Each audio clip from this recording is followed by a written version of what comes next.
فرزند زہرا یہ حالات برے ہیں۔ کاشانہ بصیرت ایک ایسا مکمل یوٹیوب چینل جس پر محروم بصارت کے لیے بالخصوص اور تمام افراد کے لیے بالعموم سینکڑوں کی تعداد میں اسلامی کتب دستیاب ہیں۔ لہذا گزارش ہے کہ آپ اپنی ذمہ داری نبھاتے ہوئے کاشانہ بصیرت کو سبسکرائب کرنے کے ساتھ ساتھ بیل آئیکن کو پریس کیجیے تاکہ آپ علم کے حصول کے ساتھ ساتھ مذہب اہل بیت کی اشاعت میں بھی اہم کردار ادا کرتے رہیں۔ کاشانہ بصیرت۔ فرزند زہرا یہ حالات برے ہیں۔ اعوذ باللہ من الشیطان الرجیم، بسم اللہ الرحمن الرحیم۔ رب اشرح لی صدری ویسر لی امری واحلل عقدۃ من لسانی یفقہوا قولی۔ اللہم صلی علی محمد وآل محمد وعجل فرجہم۔ کاشانہ بصیرت کے انتہائی قابل احترام سامعین کرام، السلام علیکم ورحمۃ اللہ وبرکاتہ۔ امید ہے کہ آپ سب خیریت سے ہیں۔ میں آپ کی ریڈر زہرا علی آپ کی خدمت میں حاضر ہوں کتاب پرواز روح کی ریڈنگ کے آخری پارٹ کے ساتھ۔ یہ سفر کہ جو 12 حصوں پر مشتمل رہا، اس خوبصورت کتاب کہ جو واقعاً ایک مومن کے لیے روح کی پرواز میں انتہائی مفید ثابت ہو سکتی ہے۔ اس کتاب کے مصنف آیت اللہ حسن ابتہی ہیں کہ جنہوں نے اس کتاب میں ملا آقا جان سمیت دیگر کچھ بزرگ عارف ہستیوں کی زندگی کے بارے میں کچھ واقعات تحریر کیے کہ یقیناً جس سے میں نے اور آپ نے بہت زیادہ استفادہ حاصل کیا۔ آخری پارٹ کا آغاز ہو رہا ہے صفحہ نمبر 207 سے اور ہیڈنگ ہے مشہدی احد۔ ان صاحب کے پڑوس میں ایک صاحب جن کا نام مشہدی احد تھا رہتے تھے۔ ان کا لہجہ فارسی نہیں تھا اور فارسی کا تلفظ سخت تھا، مگر بہت پرہیزگار اور وظائف دینی کے پابند تھے۔ مستحبات بھی پڑھتے، خاندان عصمت و طہارت علیہم السلام سے متوسل تھے۔ وہ والد مرحوم کے بہت قریب تھے، دونوں میں اخوت اور بھائی چارگی قائم تھی۔ میں بچپن میں ان کو امو کہتا تھا۔ کبھی والد مجھ سے کہتے کہ وہ صاحب پہلے مسلمان نہیں تھے، حضرت علی ابن موسیٰ رضا علیہ السلام کے معجزے سے اسلام لائے تھے۔ ان کے ساتھ ترکی کے ایک صاحب بھی تھے جن کا نام مشہدی حسن گاہی تھا۔ وہ حضرت کہتے تھے کہ مشہدی حسن ہی مشہدی احد کی ہدایت کا وسیلہ بنا تھا۔ میری عمر بہت کم تھی، اس لیے وہ لوگ اس واقعے کو مفصل مجھ سے بیان نہیں کرتے، مگر ان میں آپس میں جو باتیں ہوتی تھیں وہ میں بہت دلچسپی سے سنا کرتا تھا اور اس طرح تفصیل مجھے بھی معلوم ہوئی۔ ایک روز کچھ علماء معنی مشہدی حسن اور مشہدی احد کے ساتھ میرے گھر پر جمع ہوئے۔ والد صاحب نے مشہدی احد کی سرگزشت ان لوگوں سے بیان کی۔ ان دونوں حضرات نے اس کی تصدیق بھی کی، کسی جگہ بعض باتوں کی تصحیح بھی کی۔ وہ کہنے لگے آقا مشہدی اور پہلے عیسائی تھے اور روسی نژاد تھے۔ دوسری جنگ عظیم کے دوران جب روسی فوجیں ایران میں گھس آئی تھیں تو یہ صاحب بھی روسی فوج کے ایک افسر کی حیثیت سے اس میں شامل تھے۔ یہ جب مشہد پہنچے تو سخت بیمار ہو گئے۔ مشہد میں مشہدی حسن کے مسافر خانے کے ایک کمرے میں بیمار پڑے رہے۔ ان کو معلوم تھا کہ اسپتال جائیں یا اپنے آپ کو روسی حکومت کا عملہ بتائیں تو ان کی دیکھ بھال نہیں ہو سکے گی، چنانچہ بہتر یہی جانا کہ پرائیویٹ ڈاکٹر علاج کرائیں کہ صحیح علاج میسر آ سکے، مگر ان کی حالت روز بروز بد سے بدتر ہوتی گئی۔ اس دوران مشہدی حسن ان کی تیمارداری کے لیے آتے رہے، ترکی زبان میں ان کا حال پوچھتے رہے۔ ایک دن جو مشہدی حسن ڈاکٹر کے پاس گئے تو ڈاکٹر نے جواب دے دیا کہ مریض قابل علاج نہیں رہا، میرا آنا بیکار ہے۔ مشہدی حسن یہ سن کر بہت پریشان ہوا اور ارادہ کیا کہ اس کی زندگی جب ختم ہو رہی ہے تو بھرپور کوشش کروں کہ اس کو اسلام کے مقدس دین سے آگاہ کریں کہ شاید کہ مسلمان ہو کر مرے اور اس دنیا سے جائے، مگر کہنے لگے کہ اسلام کی حقانیت کے ٹھوس دلائل سے واقف نہیں تھا۔ یہ بات بھی تھی کہ اس شخص کو دوسروں کی نظروں سے مخفی بھی رکھنا تھا، اس لیے اس کے پاس کسی عالم کا لانا بھی مشکل تھا۔ مختصر یہ کہ میں نے ارادہ کیا کہ حضرت علی ابن موسیٰ رضی اللہ علیہ السلام کے بعض معجزات جو میں نے دیکھے اور سنے ہیں وہ اس سے بیان کریں۔ ممکن ہے کہ اس کا دل مقام ولایت کی طرف رجوع کرے، یہ بھی غنیمت ہوگا۔ چنانچہ میں نے اس کے بستر کے پاس بیٹھ کر حضرت رضا علیہ السلام کے وہ واقعات اور معجزات جو مجھے معلوم تھے اس کو سنائے۔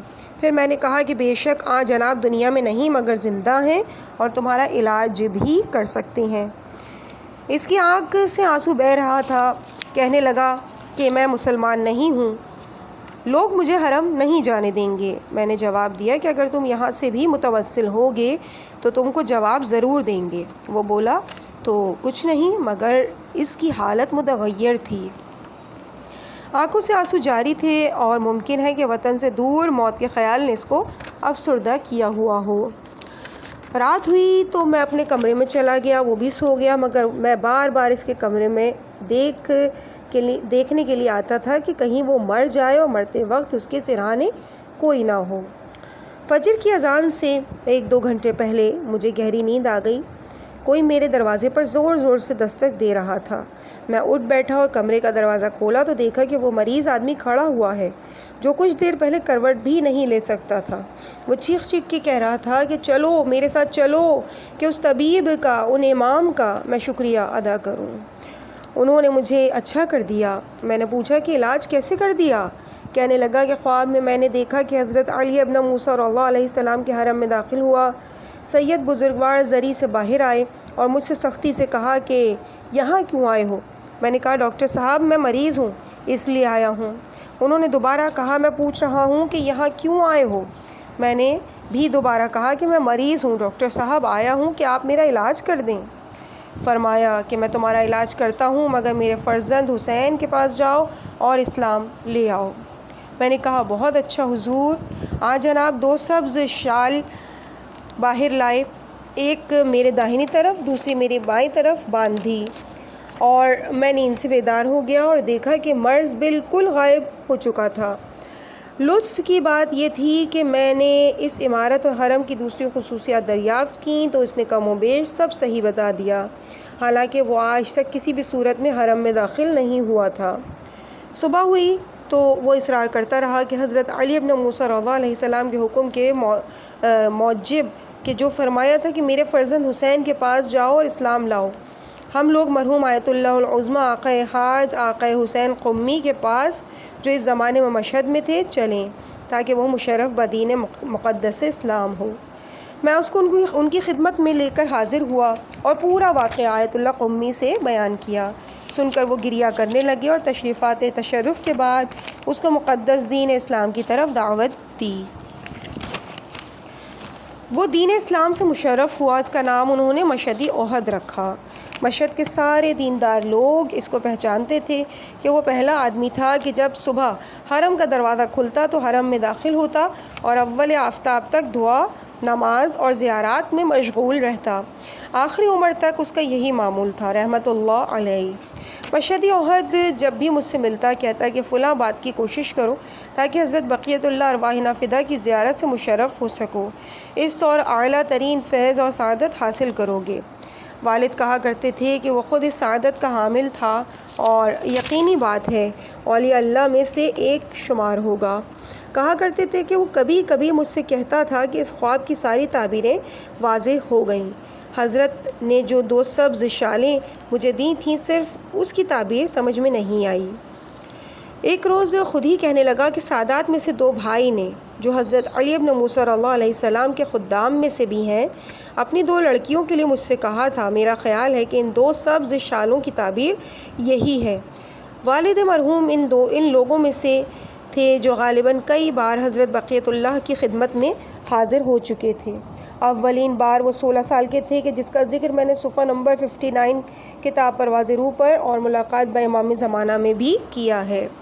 ان کو یقین تھا کہ وہ امام عصر عجل اللہ تعالی فرجہ شریف کے ظہور کے وقت تک زندہ رہیں گے۔ چنانچہ جب وہ بھی زیادہ بیمار ہوتے تو کہتے کہ پریشان نہ ہو، میں ابھی مروں گا نہیں، اچھا ہو جاؤں گا، مجھے ظہور کے زمانے تک زندہ رہنا چاہیے۔ 24 شعبان سن 1356 عیسوی ان کی خدمت میں گیا۔ کچھ بیمار تھے، میرے کان میں کہنے لگے یہ جمعہ جو آنے والا ہے میں اس دنیا میں سے رخصت ہو جاؤں گا۔ میں نے کہا کہ آپ تو کہتے تھے کہ ظہور حضرت بقیت اللہ علیہ السلام تک زندہ رہیں گے۔ فرمایا صحیح ہے، یہی ہونا تھا، مگر مجھ سے فرمایا گیا کہ ظہور میں ابھی کچھ تاخیر ہے، اس لیے دنیا سے روانہ ہو جاؤں، تھکن دور کر لوں، چاہنا تو واپس آ جانا۔ اس دن سے مرض بڑھتا گیا، میں ہر روز ان کی عیادت کرتا۔ وہ اس جمعے کے انتظار میں رہے یہاں تک کہ رمضان المبارک کی 8 تاریخ شب جمعہ آ پہنچی۔ اسی جمعے کا ان کو انتظار تھا۔ اس رات جب میں نے ان کی طبیعت پوچھی تو کہنے لگے طبیعت اچھی ہے، مجھے 2 چیزوں کا انتظار تھا، دونوں ہی حاصل ہو گئیں۔ اول یہ کہ وہ جمعہ جس دن محبوب سے ملاقات کا وعدہ ہے وہ آن پہنچا۔ دوسرے میری خواہش تھی کہ جب میں دنیا سے جاؤں تو میرے بیٹے میرے سامنے موجود ہوں اور تم لوگ سب آ گئے ہو۔ اتفاقاً جمعرات 7 رمضان المبارک یعنی ان کے انتقال سے 1 دن پہلے ہم سب بھائی جن میں سے بعض کم میں تھے مشہد آ گئے، اور وہ اسی روز موعود یعنی جمعہ 8 رمضان 1356 کو اس دنیا سے رخصت ہوئے۔ خدا ان پر رحمت کا سایہ کرے۔ صفحہ نمبر 214 اور اس کے بعد 16ویں باب کا آغاز ہو رہا ہے اور ہیڈنگ ہے سوالوں کے جواب۔ جب ان چند اولیاء اللہ کی زندگی کے حالات جو میں نے اپنے دوستوں اور راہ سعادت کے ہمسفران کے لیے بیان کیے اختتام کو پہنچے تو سب ہی نے کہا کہ ان باتوں سے ہم نے بہت فائدہ اٹھایا، مگر 2 چھوٹے بڑے سوال ایمان کے سلسلے میں ذہن میں موجود ہیں، اگر اجازت دیں تو ان سوالات کو آپ سے پوچھوں۔ ظاہر ہے کہ میں نے کہا کہ ضرور پوچھا جائے۔ ان کا پہلا مختصر سوال یہ تھا کہ کیا آپ نے اپنے والد کی زندگی کے حالات بیان کرنے کے دوران کہا تھا کہ ان سے وعدہ کیا گیا تھا کہ وہ ظہور کے زمانے تک زندہ رہیں گے، مگر اس کے باوجود ان سے فرمایا گیا کہ دنیا سے رخصت ہو، کچھ آرام کرو پھر آ جانا، تو کیا یہ خود انسان کے اختیار میں کہ اگر چاہے تو ظہور کے زمانے میں واپس آ جائے؟ اس کے بعد ہیڈنگ ہے جواب۔ بلا شبہ نہ صرف مذہب تشیع بلکہ تمام مذاہب کی ایک ضرورت ایک مسئلہ رجت ہے۔ رجت کی ایک جامع تعریف جو کی جا سکتی ہے وہ یہ ہے کہ قیامت میں زندہ ہونے سے پہلے اس دنیا میں روح کا جسم میں واپس آنا رجت ہے۔ دنیا کے سارے زندہ مذاہب میں اجمالاً یہ اعتقاد موجود ہے۔ توریت، انجیل اور قرآن میں بار بار حضرت عیسیٰ علیہ السلام اور دوسرے انبیاء علیہ السلام کا مردوں کو زندہ کرنا اس قبیل کا ہے، مگر اسلام میں سارے لوگوں یا بعض لوگوں کا عالمی ریاست اسلامی کے ظہور کے زمانے میں ہونا طے شدہ ہے۔ اس کا ثبوت مفصل طور پر علم الکلام کی کتابوں میں موجود ہے، مگر کیا یہ ممکن ہے کہ رجت خود انسان کے اختیار میں ہو کہ چاہے واپس دنیا میں آئے چاہے نہ آئے؟ یہ ناممکن بھی نہیں، کیونکہ بعض اولیاء اللہ خود اللہ سے اس قدر نزدیک ہیں کہ وہ جو بھی چاہتے ہیں خداوند تعالیٰ ان کو دے دیتا ہے، مگر اولیاء اللہ انبیاء، شہداء اور صدیقین اور ائمہ اطہار علیہ السلام کے حضور سے کس طرح دوبارہ دنیا کے قید خانے میں آ کر ان سے دور رہ سکیں گے؟ یہ ممکن نظر نہیں آتا، مگر یہ کہ اللہ تعالیٰ کسی مصلحت کے تحت حکم صادر فرمائے، ان کو اطاعت کرنی پڑے اور وہ ضرور واپس آئیں۔ دوسرا سوال ایک اولیاء اللہ نے کیا جو خود مقام وصل پر پہنچ چکے تھے۔ وہ چاہتے تھے کہ لوگ میری زبان سے اس کی تشریح سن لیں۔ انہوں نے پوچھا کہ کیا یہ ممکن ہے کہ انسان ایک ایسے مقام پر پہنچ جائے کہ بہرحال میں اپنے آپ کو خدا، پیغمبر اور ائمہ معصومین صلوات اللہ علیہم اجمعین کے حضور میں موجود پائیں؟ جواب، بلا شبہ قرآن کی صراحت اور عقلی دلائل کے مطابق خدا ہر چیز پر احاطہ کیے ہوئے ہے اور وہ ہر جگہ ہے اور کوئی چیز احاطہ الہی سے باہر نہیں۔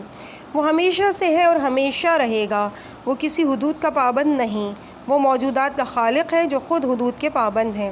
چونکہ خلق ہوئے ہیں اس لیے پہلے نہیں تھے، اور چونکہ محدود اور مخلوق ہیں تو زوال پذیر بھی ہیں۔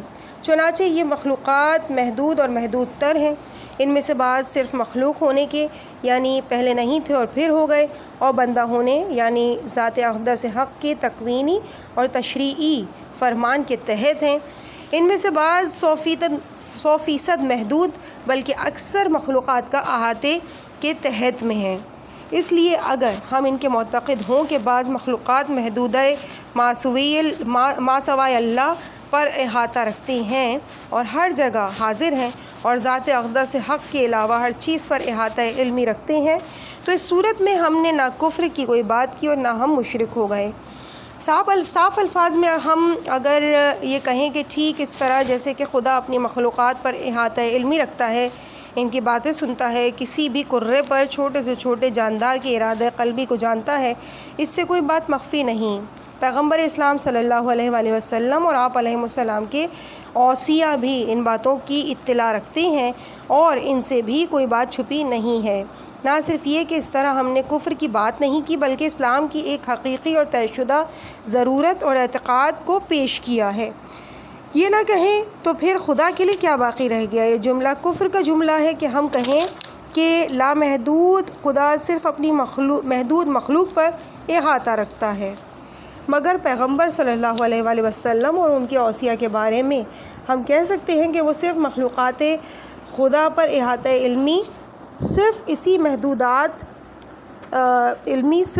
محدودات پر ہے، ان سے آگے نہیں بڑھتا۔ اگر ایسا نہیں تو پھر ان آیات کے کیا معنی ہیں؟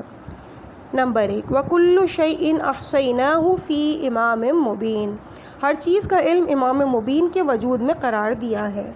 اگر ہم چاہیں تو اس آیت کے اطلاق پر غور کریں تو ان کا علم لامحدود ہو جاتا ہے، مگر عقل ان کو محدود کرتی ہے کہ مسلمہ قدر ما سوا اللہ علم و احاطہ ہے۔ نمبر 2، وَقُلْ اعْمَلُوا فَسِيرُ اللَّهُ عَمَلَكُمْ وَرَسُولُهُ وَالْمُؤْمِنُونَ، یعنی سارے لوگوں کا عمل جس طرح خدا دیکھتا ہے، پیغمبر اکرم صلی اللہ علیہ وآلہ وسلم اور مومنوں جو قدر مسلمہ ہے کہ ائمہ اطہار علیہ السلام ہیں دیکھتے ہیں۔ اگر وہ ماسوائے اللہ احاطہ علمی نہیں رکھتے تو پھر ان اعمال اور کلمات کا کیا معنی ہے کہ روز ہی ان سے سروکار رکھتے ہیں۔ ہر نماز میں ایک عرب مسلمان کہتے ہیں کہ السلام علیکہ ایھا النبی ورحمۃ اللہ وبرکاتہ، کیا یہ خطاب اور وہ بھی نماز میں عبث ہے؟ کیا یہ کہا جا سکتا ہے کہ پیغمبر صلی اللہ علیہ وآلہ وسلم اور اہل بیت عصمت قرآن کے معنی اور حقیقت سے واقف نہیں؟ اگر یہ ایسی بات ہے تو حضرت پر نزول قرآن عبث ہے، اور اگر سبھی قرآن کے معنی سے واقف ہیں تو خداوند عالم نے قرآن میں فرمایا کہ قرآن ہر چیز کا بیان کرنے والا ہے، کوئی خشک و تر عالم میں نہیں جس کا علم اس کتاب میں نہ ہو۔ نمبر 3، کس طرح سے ممکن ہے کہ پیغمبر اور ائمہ اطہار علیہ السلام ہمارے دلوں کی خبر نہ رکھتے ہوں مگر ہماری حاجت کی خبر رکھتے ہوں اور برلاتے ہوں؟ نمبر 4، کس طرح ممکن ہے کہ وہ ہر چیز پر احاطہ علمی نہ رکھتے ہوں مگر شیطان اس کا احاطہ رکھتا ہو اور ہم کو فریب دے سکتا ہو؟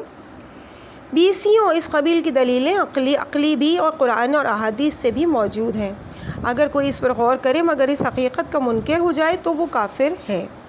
اگر ایسا ہے تو پھر یقین کر لینا چاہیے کہ ہماری آنکھیں نابینا ہیں، یہ نہیں کہ امام زمانہ علیہ السلام غائب ہیں، ہمارے کان نہیں سن رہے، جناب ہم سے بات نہیں کرتے، ہم کو احساس نہیں کہ حضرت بقیت اللہ ارواح نافدہ ہم سے دور نہیں۔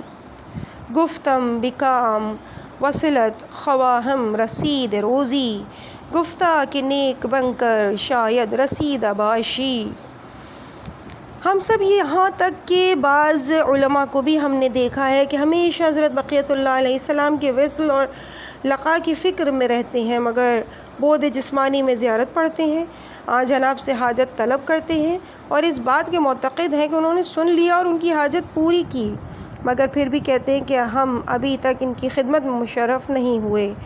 اکثر ایسا ہوا کہ بعض لوگ حضرت بقیت اللہ ارواح نافدہ کی خدمت میں مشرف ہوئے مگر اس وقت آ جناب کو نہیں پہچانا۔ بعد میں بہت افسوس کیا اور کہا کہ جب میں نے آپ علیہ السلام کو دیکھا تو پہچانا کیوں نہیں اور حاجت کیوں نہیں پوری ہو گئی۔ ان لوگوں سے کہنا چاہیے کہ تم نے ان کو ابھی بھی نہیں پہچانا، کیونکہ اگر ان کو پہچانا ہوتا تو تمہارے لیے کوئی فرق نہ ہوتا کہ آپ کا ظاہری تمہارے سامنے رہا ہو یا نہ رہا ہو۔ کیا آ جناب علیہ السلام کا ظاہری جسم تمہاری حاجت پوری کرتا ہے؟ جب محبت اور الفت کا اظہار کرتے ہو تو کیا آ جناب کے ظاہری جسم سے کرتے ہو؟ اگر ان کے علاوہ تمہارے لیے ممکن نہیں، یعنی آ جناب کے جسم ظاہری کے بغیر ان کی طرف توجہ نہیں کر سکتے اور ان سے اپنے عشق کا اظہار نہیں کر سکتے اور حاجت طلب نہیں کر سکتے، تو پھر اللہ تعالیٰ سے کس طرح محبت کرتے ہو اور اس سے کس طرح سے حاجت طلب کرتے ہو اور اس کی طرف رخ کرتے ہو اور اس سے حاجت طلب کرتے ہو اور اس کی طرف رخ کرتے ہو۔ اے میرے بھائی، اگر تمہاری آنکھ کھلی ہو، کان سن رہے ہوں، تمہارے احساسات صحیح کام کر رہے ہوں، تو ہمیشہ اپنے اطراف خدا، پیغمبر اسلام، فاطمۃ الزہرا سلام اللہ علیہا اور 12 ائمہ علیہم السلام، خصوصاً حضرت بقیۃ اللہ ارواحنا فدا کو دیکھتے رہتے ہو۔ ان کے فراق میں کبھی بھی مبتلا ہونے کی ضرورت نہیں۔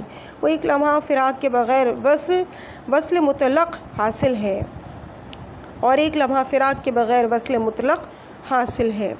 چنانچہ انسان کا اس دنیا میں واحد کام حجابات کا مٹانا ہے جو فطرت نے یا معصیت نے یا عادت نے یا جہل نے انسان پر ڈال دیے ہوتے ہیں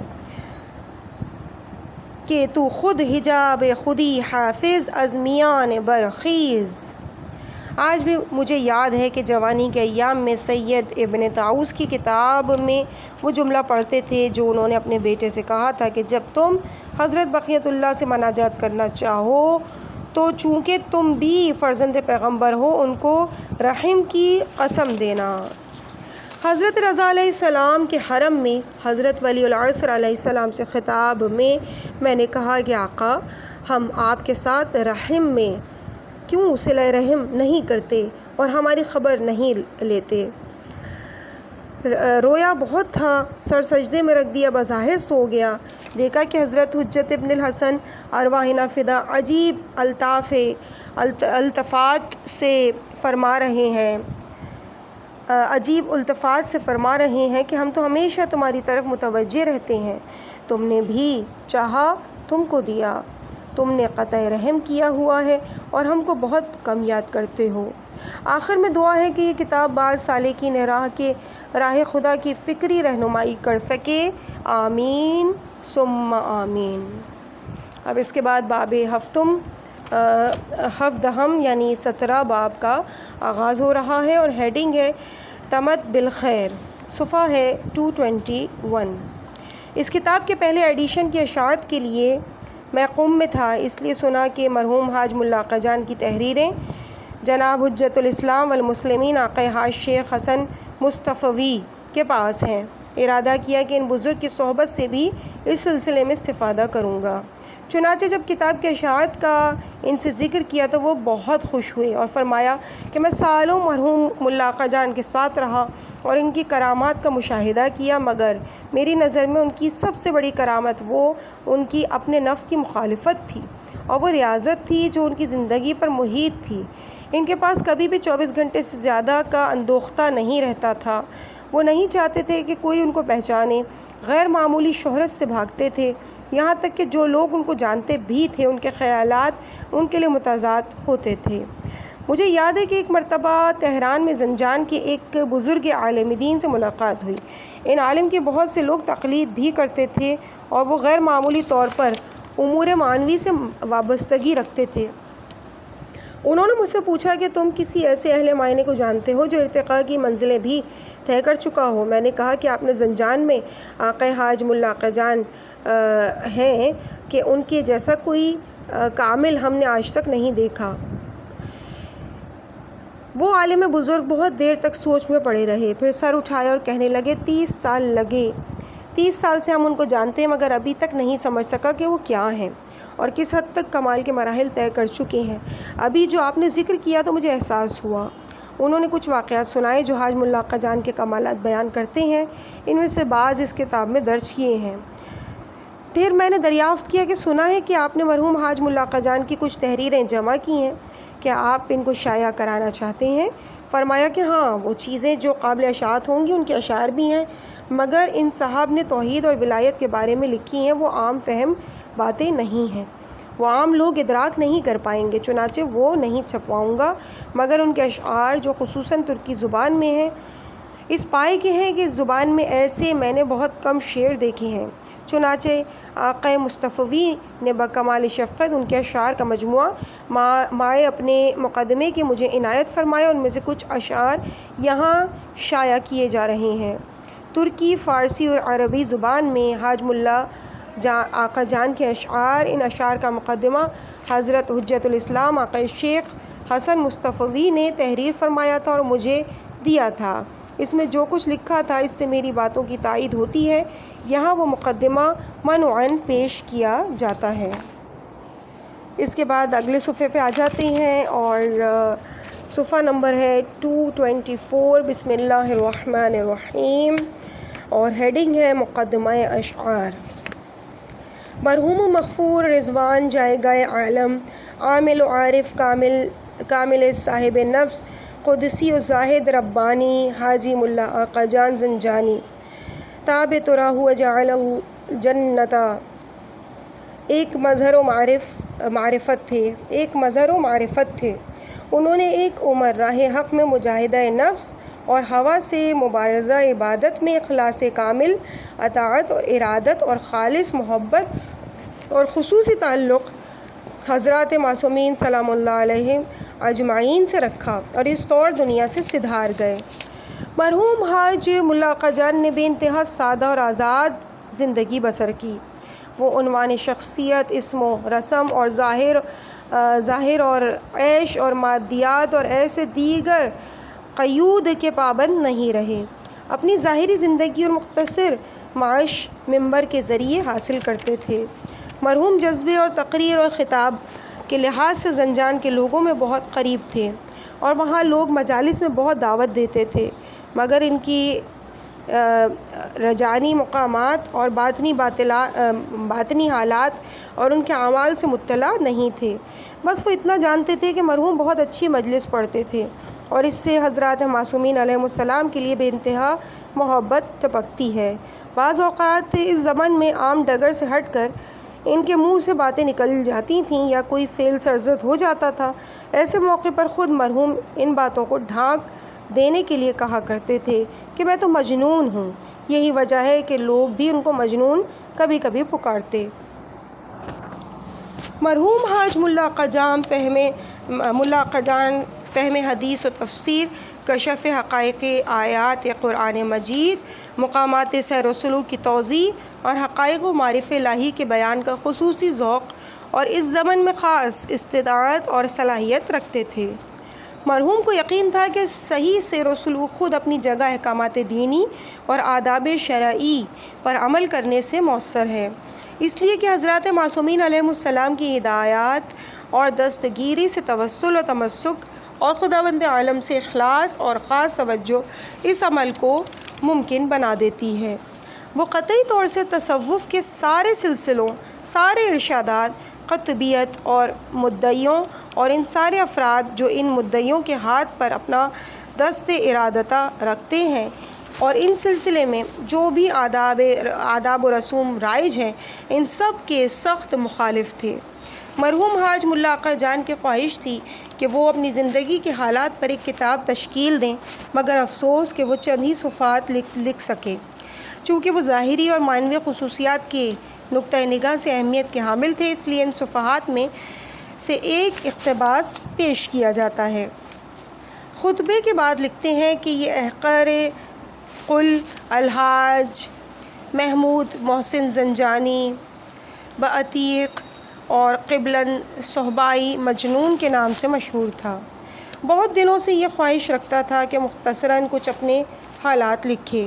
اس صورت میں شاید میرے دوستان معنوی کے لیے خلوتوں، سیر و سلوک، بلاؤں اور مصیبتوں، امتحان اور واقعات و حکایات کے ذریعے انتباہ ہو اور اس حقیر کے ہاتھوں یاد دہانی ہو سکے۔ اس کتاب کا نام سیر العتیق تجویز کیا تھا۔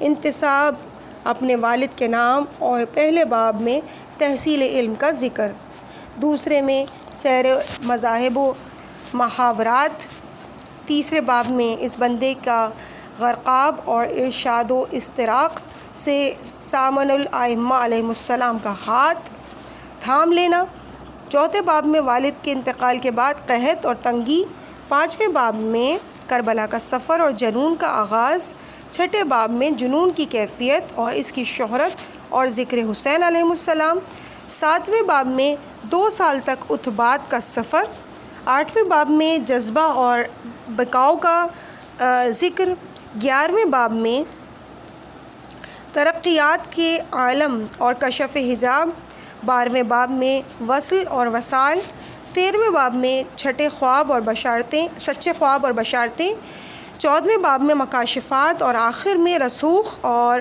بالا اعلان شہودات، اور پھر مقدمہ والد اور والدہ کا شجرہ نسب۔ یہ بندہ محمود ابن المحسن ابن العوض ابن المرزا کہ یہ سب ملا اور اہل علم و فضل اور اہل منبر تھے۔ بظاہر بعد میں ارادہ کیا کہ اس کتاب کو عربی زبان میں لکھیں، عربی میں بھی 5 صفحات سے زیادہ لکھ چکے تھے۔ وہاں لکھتے ہیں فشرعت فی 17 من شوال المکرم سنۃ 58 من المئۃ الرابعہ بعد الالف ہجریہ۔ اس سلسلے میں پتہ چلتا ہے کہ اور مزید 2 لائنیں اور لکھی ہوئی ہیں عربی میں۔ اس کے بعد اس سلسلے میں پتہ چلتا ہے کہ جن اشعار میں صحبائی تخلص کیا ہے وہ پہلے کے ہیں، اور بعد کے زمانے کے اشعار میں تخلص عتیق کیا ہے۔ مرحوم کے ترکی اشعار بہت اعلیٰ اور پرسوز ہیں۔ عربی زبان کے اشعار بھی قابل تعریف ہیں، اس لیے اور بھی کہ وہ عرب میں زیادہ عرصے نہیں رہے اور نہ ہی عربی اور ادب میں خصوصی تحصیل علم کیا تھا۔ ساتھ ہی ساتھ ان اشعار کی اشاعت کا مقصد ان کے معرف اور معنوی پہلو پر توجہ دلانا ہے، نہ کہ الفاظ و شاعری کے اسلوب کی طرف۔ یہ اشعار خود مرحوم نے اپنے ہاتھ سے لکھے تھے اور ان کے فرزند عزیز و محترم محمد آقا عتیق کے ذریعے جمع ہوئے ہیں اور مجھ تک پہنچے ہیں۔ یہ بندہ محجور جو احب الصالحین ولست منہم کا مصداق ہے۔ مرحوم زنجانی سے بڑی قربت رکھتا تھا، خلوت و جلوت اور سفر و حضر میں ان کی خدمت میں رہا۔ خصوصاً ایک 40 ان کے ساتھ آستان مبارک حضرت سامن الائمہ ارواحنا فدا کی زیارت سے مشرف ہوا۔ مرحوم کی ذات میں اخلاص، توجہ، محبت، توکل، تسلیم، فنا، تفویض، زہد اور تقوی جو دکھائی دیا وہ میں نے کسی اور میں نہیں دیکھا۔ وہ دنیاوی نام و نمود، مادی زینت اور ظاہر داری سے بھاگتے تھے۔ ان کے چہرے سے سوائے حقیقت، حق پر توجہ، ملائے اعلیٰ سے عشق، عظمت لاہوت کے سامنے فنا اور ساحت مقدس حضرات معصومین علیہم السلام اور مقامات عبودیت سے اظہار ارادت اور کچھ عیاں نہیں ہوتا تھا۔ یہ اعلیٰ صفات اور حالات اور مقامات روحانی جو میں نے مشاہدہ کیے وہ سینکڑوں کرامات اور مکاشفات سے کہیں بڑھ کر تھے جو مرحوم سے متعلق بیان کیے جاتے ہیں۔ حضرات معصومین علیہم السلام سے ان کا ارتباط معنوی 100% معلوم اور محسوس اور مسلمہ تھا۔ یہ بات ان کے اشعار سے جو خاص کیفیت میں کہے گئے ہوں گے واضح طور سے سمجھ میں آتی ہے۔ حامیم۔ اس کے بعد ہم آخری صفحے پہ پہنچ گئے ہیں، پیج نمبر 228 میں۔ یہ وہ مقدمہ تھا جو جناب آقا مصطفی نے تحریر فرمایا تھا۔ پہلے ایڈیشن میں مرحوم حاج ملا آقا جان کے سارے ترکی، عربی اور فارسی کے اشعار چھپ چکے ہیں۔ بعد میں فارسی زبان والوں کے کہنے کے مطابق سارے اشعار تو نہیں کیے جا رہے، بلکہ نمونے کے طور پر زبان میں سے ایک قصیدہ منتخب کر کے اس ایڈیشن اور آئندہ ایڈیشن میں بھی پیش ہو رہا ہے، جو کہ یہ کتاب جو میرے ہاتھ میں ہے جو ترجمہ شدہ ہے، اردو میں ترجمہ شدہ، اس میں یہ اشعار موجود نہیں ہیں۔ تو یقیناً جو فارسی میں کتاب شائع ہوئی ہوگی اس میں جو ہے وہ یہ اشعار موجود ہوں گے، اور اس کتاب کے اس صفحے کے آخر میں لکھا ہے کہ اس کے بعد کتاب میں 20 صفحات از 203 سے 223 تک اشعار درج ہیں، یعنی 20 صفحات اس کے بعد وہ اشعار ہوتے ہیں، اور چونکہ وہ ترکی، فارسی اور عربی زبان میں تھے تو اس وجہ سے پبلشرز نے جو اردو میں جنہوں نے شائع